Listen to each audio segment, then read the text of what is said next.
Well, if you are looking for volunteer opportunities during this new year, you may want to take a look at the incredible work that is being done by CASA of Northeast Tennessee. They rely on dedicated volunteers, and now is the perfect time if you may be thinking about signing up. Let's talk about it. Wendy Rice Hensley, Executive Director for CASA of Northeast Tennessee, joining us this morning with more on the organization and the opportunities. Great to have you. Good morning.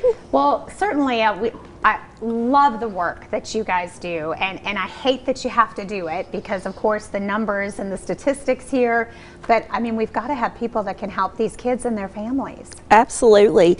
And you know, we can look at it and see that the numbers are staggering, that child abuse is such a pervasive problem in our area, in our country, in our world.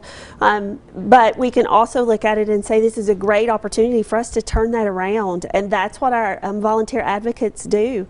They work with a child's case to make sure that it's turned around and that child's not stuck there in that situation.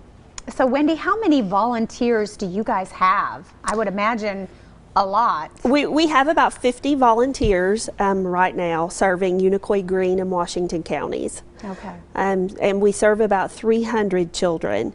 And unfortunately, because of our need for more volunteer advocates, we do have children who are appointed to us by the judges that we have on a waiting list that we cannot serve right now because we do need more advocates. So let's talk about what it means to be an advocate for that child. One of the things I love is that your training is really intense. It's hands-on, it's giving them information so they are ready to take on the task. Absolutely, absolutely. Training consists of about 35 hours. And after that, we don't ever send anyone out on their own if they feel unprepared or they need to train more. We make sure everyone who trains is assigned a mentor, so they have someone who knows what they're doing that they can go to, as well as our paid staff who are there along the way for every step to make sure that every advocate is supported. And we make sure that every child is completely covered by having people who are properly vetted, properly trained, and ready to go. And anybody in the community can do that. We make sure that people are ready. Anybody who is willing to go through the process of being vetted and background check and application process and go through training, and they're good to go and can take a stand for kids. Take a stand for kids. Man, I love that. They are really the voice for that child. What is it like then once they get that training? What are some of the things that they can expect to be doing?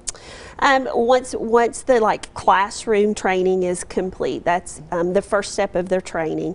They then will do court observations and kind of get to know the court process and what's going on, and they'll spend time with a mentor advocate where they'll be able to go to appointments with them and meet their child they're serving and just kind of learn the process.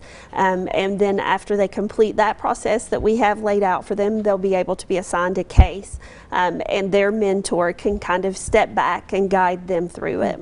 So it sounds like very thorough, full circle, and then when they are ready for it, they're actually that person that's in the courtroom that's talking to the family. Yes, yes, they are, and they write court reports. Our advocates write court reports that go to the judge and all the parties involved, kind of summarizing what's going on with that child and what the best interest is for that child.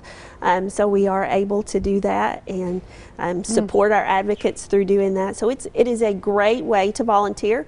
Advocates can expect to spend about 10 hours a month once they're trained working a CASA case. So it's not incredibly intense, but makes a huge impact. It can completely change a child and a family's life for the better. Talk about rewarding. I mean, knowing that you're helping, and I can only imagine what that means to the child, and that relationship that you built years down the road, that child will remember you as the angel that helped them get through the most traumatic time in their life. Absolutely, absolutely. And there are some kids who, unfortunately, their CASA advocate is the only person they have in their corner. And we stay with that kid, we stay with that case until we see it through. And sometimes it's when they age out. But they always have somebody in their corner, and no kid is ever standing alone. That's so important. Wendy, thank you so much for joining us and really explaining that process, giving everybody everybody an idea of what it would be like to be one of the CASA volunteers. We'll give everybody the website if you would like to learn more or to sign up. They do have a training coming up in February, so now is a perfect time to call that number there on your screen, or maybe even check out the website for more information on what it takes to be a volunteer.